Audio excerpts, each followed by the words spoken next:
my name is Tai Ha. First of all, let's go over that. Many people think that my name is Tai. It's not. My first name is Tai Ha. It's 2 words, but my first name. I know it's confusing for some reason. Actually, I know the reason why I don't like being called Tai is because, first of all, my name means River of Thailand in Vietnamese, so Tai wouldn't make sense. And when I was in elementary school and I had substitute teachers, all my friends would laugh when they would call me Tai. So I just literally don't have any problem with pretty much any nickname besides Tai, but I prefer Tai Ha. So that's me. I am pretty excited about making this video because I think these things all the time, and I want to share them. I've just kind of dreaded getting into the YouTube thing because I know how much work it is and editing videos sucks, and I've been really wanting to stay away from devices as much as I can recently. However, I think it's something that could be beneficial for both me and hopefully other people. So I am going to try my best. I wanted to share about my meditation journey. I started trying to meditate in the middle of 2017. It was actually right after I got back from my trip to Asia. I backpacked there for 9 weeks after graduation from college, and it was a very grounding trip. I think throughout college I was very distracted from my own values and who I wanted to be. I was partying all the time and kind of surface level, and I've always been kind of a grateful, deep thinking kind of person, and I kind of lost touch with that throughout college. And so after my trip to Asia, where it was such a raw experience, just, not very much use of phones, not even looking in a mirror for days at a time, being kind of in that third world kind of place, I got reconnected to what I think is important in life. And so when I got back, I really wanted to start trying to meditate consistently. And that didn't go so well at first. I started trying to use Headspace and Calm. I had heard of them before. Right when I got back into working 40-hour work weeks, which were just insane, it didn't go well. I would only make time to do it at night, or tell myself I was gonna do it at night, and I would be like, I'm too lazy, I'm too tired, this isn't worth my time right now, I'm just gonna eat dinner and go to sleep and wake up and do it all over again. And I would do it, and I'd feel kind of bummed out that I couldn't even make the time to do it for 5 minutes. Literally only 5 minutes is, what I was trying to start out with, 5 to 10 minutes, and I couldn't even do that. And so I realized, and I tried to do that, I would say for a year. I would meditate maximum once a week, journal max once a week. Just because, doing it at night wasn't working for me. And so not until about a year later, I would say, right when I moved down to San Diego, which was October 2018, did I realize how serious I wanted to get with this, because I knew there was something missing in my life. And I think that's because I've always been a very go person, and I need to do as much as I can right now. If I'm sitting still was not comfortable for me. And I also had same thing going on with my mind. I had something running through my head all the time. I kind of felt anxious or rushed in my heart all the time. And I didn't like that feeling. And I knew that meditation could be the answer for that. So I started trying something new. I was it didn't seem possible at first, because when I wake up, I'm if I just sit for 5-10 minutes, I'm just gonna fall back asleep. But I tried it, and I started waking up. I'd go to the bathroom, I'd wash my face, and then I'd come back and I'd sit just for 5 minutes. And that started working for me. I just started with 5 minutes at first. And I didn't do it every single day at first. I did it 2 times in a row, and then I built upon it. And the more that I did it, the more that I realized how much better I felt throughout the day, starting my day with mindfulness, and how 5 to 10 minutes, all I did was start with the guided meditations from Headspace and Calm. I actually preferred Calm because I think these are apps. They have a lot of awesome features. You can buy stuff, but I just did the free stuff. And so I just kind of did like all the free ones that they have. They have like a 7 Days of Calm series that was free, and I'd do that over and over and over again. And then I'd sometimes do Headspace. And so I just did whatever I could, and with time the habit built, and it felt so freeing and liberating, and I started feeling so much more in tune with myself and calm, and that anxious or rushed feeling kind of dissipated a little bit. And I still feel that to this day. It's a normal, human feeling, but I've learned how to catch it when it happens and kind of take a few deep breaths and relax a little bit. So I did that pretty much for a whole year. I had a really great 90-day streak in a row at the beginning of 2019, yeah. And then I fell off the wagon a bit, but from that initial kind of realizing how much it helped and how much it helped to do it daily, because once you stop doing it, even for 2-3 days, you're like, it didn't help that much. But once you're in it, it's just so amazing. And so since I realized that, even now, when I do fall off the wagon for 1 day, 2 days, it's easy for me to pick it back up. So it is something that I make the time for it now every day.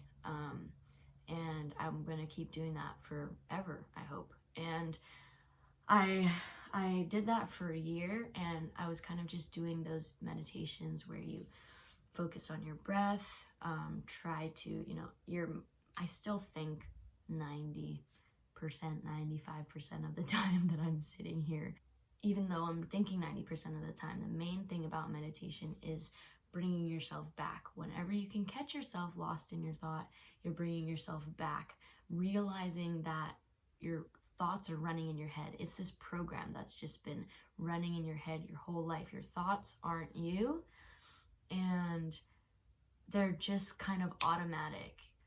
Becoming that awareness, becoming the consciousness that sees the thoughts, the observer, and realizing that doesn't have to be you, can translate so much into other parts of your life. Even though I'm thinking 90% of the time, each time that I'm able to bring myself back to my consciousness, back to my awareness, back to my heart, back to my breath, I'm practicing that skill. I'm training my brain to be able to do that. Meditation is literally lifting weights for your brain. We spend so much time focusing on the physical part of, life, our bodies, and training our bodies and getting into shape, being healthy with our bodies. But what about our brain? Our brains are more important than our physical health, our physical body. Taking care of our brains, and it's something so neglected in our society, and I've just literally been learning this in the past year, about how important it is. And I've been feeling it when I practice this 10 minutes of mindfulness every single day. It's literally training my brain, and the more consistent you are with it, the better you get at it. The less you think, the less you let your thoughts pull you away from your awareness of your breath, of your heart, whatever you're focusing on. So it's not about, not thinking. It's not about being good at it. There's no such thing as being good at meditation. People have been doing it forever, still think and still get pulled away. That's just part of being human. That's just our programs that we're like running in our brain. So the more that you practice it, you got to be consistent with it. Just like lifting weights in the gym, if you stop working out, you're going to lose that skill, you're going to lose that strength. Same thing with meditation. That's why I've learned how important it is to be doing it every single day, at least 5 minutes. That's all it takes. Literally, like, you have 5 minutes in your day to do this for yourself. The other night, I didn't have time earlier in the day, and I had flown back from Hawaii, and just in the car, I spent 5 minutes, put my earphones in, focus on my breath and, myself, and that's all it takes. You can literally do it anywhere. You don't, like, we have all these excuses that we want to make that we don't have time. You're scrolling on your Instagram, Facebook, whatever it is, for hours a day, most people, and there's so much content out there that is getting thrown at us. And right when we wake up, if you go and check your phone right away when you wake up, that's already, outside shit coming into your brain and your life. And so this 5 minutes that you can take out of your day to just focus on yourself and just focus on being with yourself, not doing what your body wants to do. When I wake up, my body does not want to just sit here for 10 minutes, 20 minutes and do nothing, but there's things I need to do for the day. I gotta check my phone and see if I have a client that texted me, or check my Instagram, or go make breakfast and drink my coffee, all of these things. But when you take that time to just sit still, not move, not do what your body is telling you to do, and showing your body that your mind is the boss, basically, building that muscle, I cannot even begin to describe how much it's been helping me in other aspects of my life. I mean, anytime that I feel the need or the impulse to do something, I'm able to step back and really focus on, is this good for me? Is this bad for me? Is this something I need to do right now? Is it something that will be a waste of time? Stuff like that. It's so much about what you experience in the 10-20 minutes, but it's also so much about how it helps you for the rest of your life. So that's a little bit about the initial part of my experience of building that habit, finding what works for you.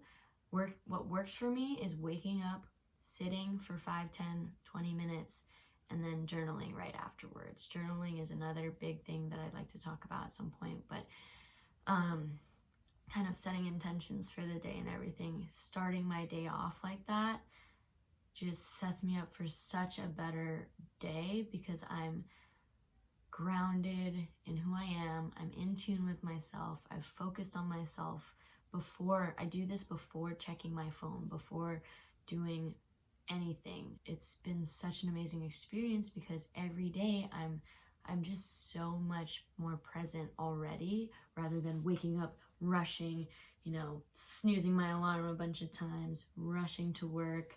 Then I'm like, I already feel that anxiousness. Whereas now I am practicing that mindfulness first, being grounded, and then starting my day off grounded, peaceful, calm. And then, of course, as the day goes on, things happen, that feeling comes up, but I'm more prepared to not let it, ruin my day. So now I've recently started trying to get a little bit more intense with my meditation practice. I wouldn't say intense, but improve it, increase it. And I read a book called Becoming Supernatural by Joe Dispenza, and he is just amazing. He basically was in a car accident. He was hit by a truck on his bike in a triathlon when he was around my age. I'm 24. And his spine was messed up, like 7 vertebrae, like smashed. And he was told by doctors and surgeons that he had to get surgery. He would always have to wear a back brace. He would never be able to do the things he used to do.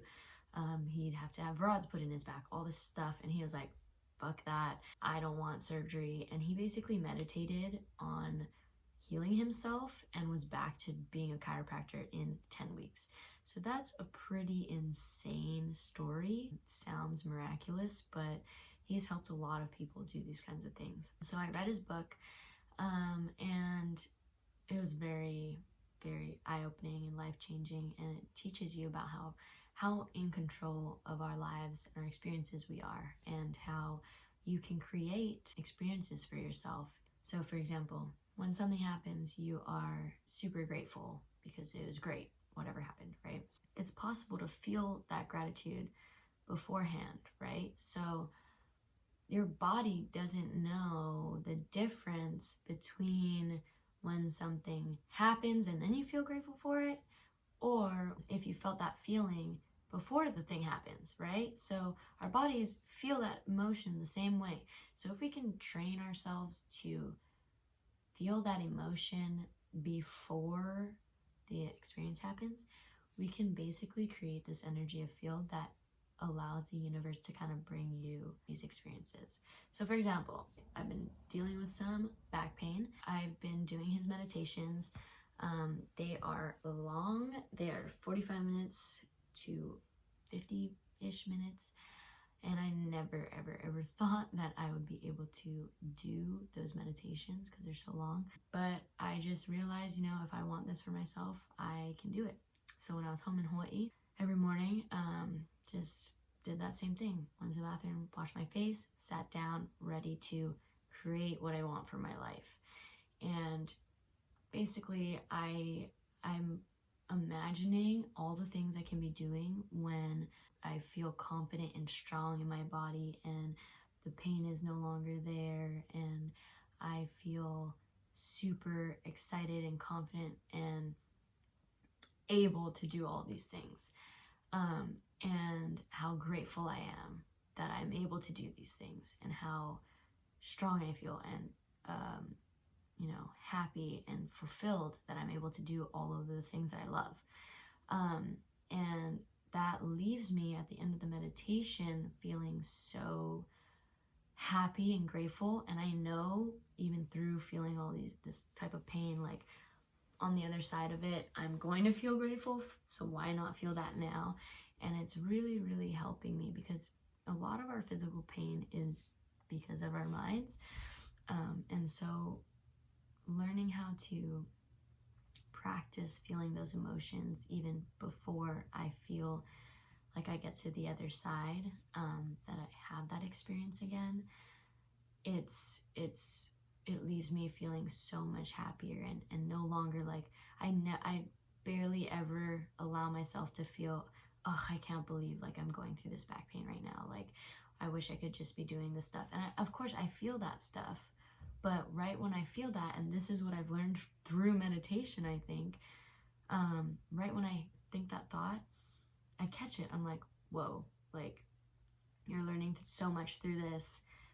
You're gonna get there. So just keep being strong. Keep thinking about, how strong you are, and the trick is you have to really feel it. You have to really feel like the experience already happened. Or else, if you're thinking like, oh, I'm wealthy, but you're not feeling that abundance, you're not feeling wealthy, then you're not going to get there, right? You're going to be still stuck in this like lack. I don't have this, I don't have that kind of thing. So you have to actually truly feel it for it to, really do its magic. And that's what I've been practicing recently. And of course, I don't have 45 minutes every day to do this type of meditation that's led by him, it's guided.